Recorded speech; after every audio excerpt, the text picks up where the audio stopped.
Question of the Week from the Naked Scientists.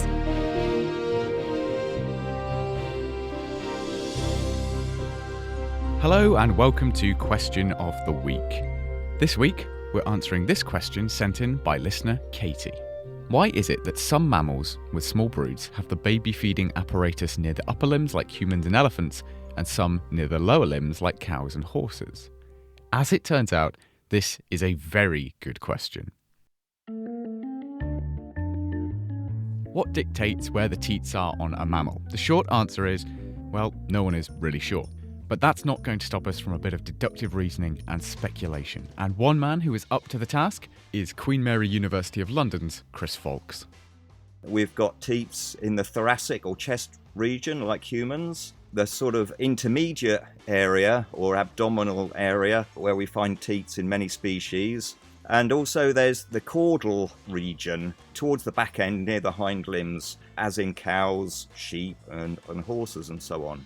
So there's something of a set amount of places that teats can occur, but the rhyme or reason behind the placement is far from consistent. There doesn't seem to be necessarily a simple answer to who has what and where. So for example, in these hooved mammals with either even or odd numbers of toes, like goats, sheep and horses, they have two inguinal teats near the hind limbs, but then so too do guinea pigs, which are rodents and evolutionarily not closely related at all.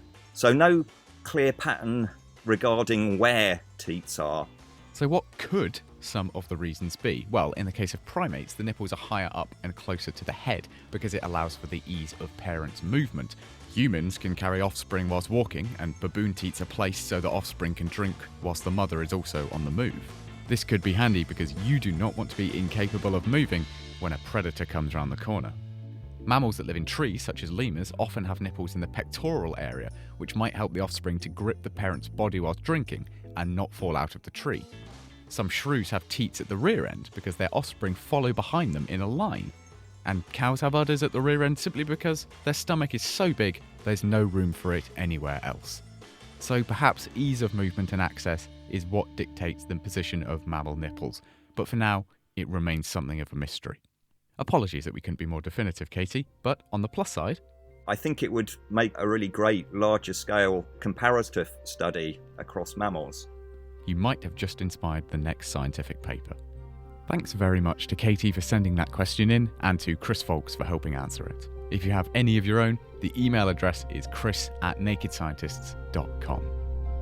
Question of the Week is part of the Naked Scientists podcast and supported by the Wellcome Trust and UK Fast. Look us up online at nakedscientists.com.